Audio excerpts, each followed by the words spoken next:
Nyola mar mosenindo Joash Ombati rawera manyocha otho bang' obila chiele kod magina e kinde ng'anyo Mombasa koro ywak ne piny owacho mondo yie okonygi kata mana tero ringre dalagi mantiere Kisii. Anyuola no mane olose kar kano ringre ma Coast General bang' lakteche timo bero mar ringre wuodgino koni nyaka sani onge ng'ata ng'ata mosechopo irgi mar dwaro kata ng'eyo ngima mar familia mar mosenindo. Min ode ma jahigni 26 wacho ni jaode no ma wuon nyithindo 2 ne owuok e ot kadhi e kibarua mare mar gedo, to kata kamano ne obuok kinyise ni ochiele gi magina ma otho e alwora ma Posta e chuny boma ma Mombasa e kinde mar ng'anyo.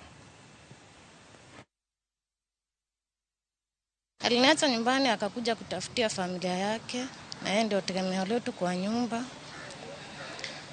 Na nikaambiwa amepiwa na risasi kwa maandamano.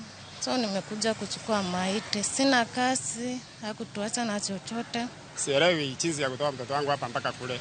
Mpaka saa hii mimi sichakuwa na yani kama niko sawa. Rais William Ruto, tafadhali naona kama mahali umefikia, you are not controlling the government the way it is supposed to be controlled. Na kuomba ikiwa unaona kwamba imekuwa ni vigumu kucontrol serikali, kazi ni story tu. Si uachie wengine, kama hutaki kuwaja tutakuachia Mwenyezi Mungu, mwenyewe atakwambia, atasema wakati utarisaini kazi. Otherwise sisi hatuna la kufanya.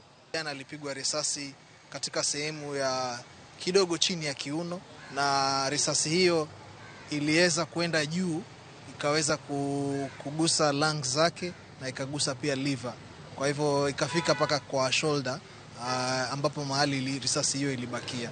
Lakini tumeweza kuretrieve hiyo bullet na IPOA wameweza kuchukua bullet hiyo, waweze kufanya ballistic, tujue risasi hiyo ilikuwa ni ya kina nani, kama ni ya jambazi ama ni ya polisi.